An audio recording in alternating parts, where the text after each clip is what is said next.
சிறகடிக்க ஆசை சீரியல்ல இப்ப என்ன போய்க்கிட்டு இருக்கு? இதுக்கப்புறம் என்னலாம் நடக்க போகுது? அப்படிங்கிறத பார்க்கலாம். சிறகடிக்க ஆசை சீரியல்ல வந்து இப்ப பார்த்தீங்கன்னா, அடுத்தடுத்து ட்விஸ்ட்டா தாங்க போய்க்கிட்டு இருக்கு.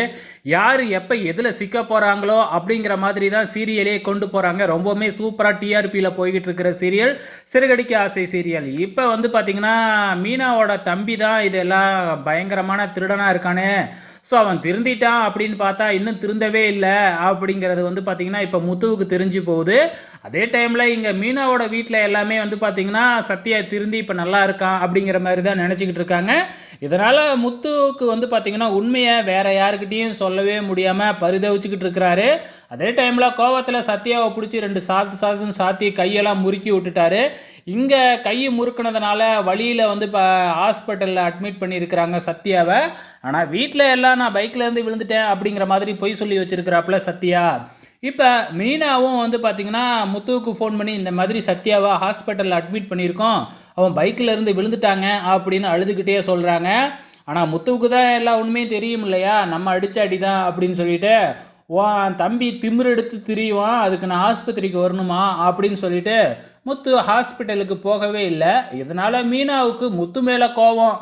முத்து வீட்டுக்கு வந்த உடனே இத ஒரு கம்ப்ளைண்ட்டா பண்ணி முத்துக்கிட்ட வந்து சண்டை போடுறாங்க மீனா. ரொம்ப நாளைக்கு அப்புறம் முத்துவும் மீனாவும் சண்டை போட்டுக்கிறாங்க இல்லையா? இப்ப விஜயா, ரோகிணி இவங்க எல்லாத்துக்குமே அப்படியே ரொம்பவுமே சந்தோஷமா இருக்கு.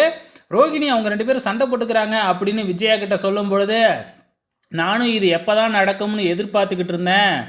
முன்னலாம் இவங்க சண்டை போட்டுக்கிட்டு இருப்பாங்க. கொஞ்ச நாளா இவங்க சண்டையே போடல. இப்ப தான் திருப்பி சண்டை போட ஆரம்பிச்சிருக்காங்க. வெயிட் பண்ணி பார்க்கலாம் அப்படின்னு வெயிட் பண்ணி ரொம்ப சந்தோஷமா என்ஜாய் பண்ணிக்கிட்டு இருக்கிறாங்க.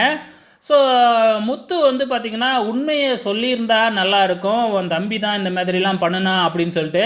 அப்படி ஒரு வேளை உண்மை மட்டும் தெரிய வந்தது அப்படின்னா, விஜயா பத்திரகாளியா மாறிடுவாங்க. ஏன்னா விஜயா கிட்ட இருந்து தானே அவன் பணத்தையே கொள்ளையடிச்சிருக்கிறான்.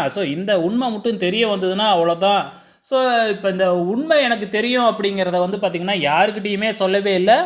கண்டிப்பா சத்யாவ மீட் பண்ணி முத்து தனியா வந்து நீ நடந்துக்கிட்டது எல்லாம் எனக்கு தெரியும். நீ தான் பணத்தெல்லாம் கொள்ளையடிச்ச அப்படிங்கிற விஷயத்த சொல்லுவாரா? சொல்ல மாட்டாரா? அப்படிங்கிறது தெரியல. ஒருவேள இப்ப மீனாவுக்கு உண்மை தெரியாம முத்துக்கிட்ட சண்டை பிடிச்சுக்கிட்டு இருக்கிறாங்க. என்ன நடக்க போகுது அப்படிங்கிறத பொறுத்திருந்து பார்க்கலாம்.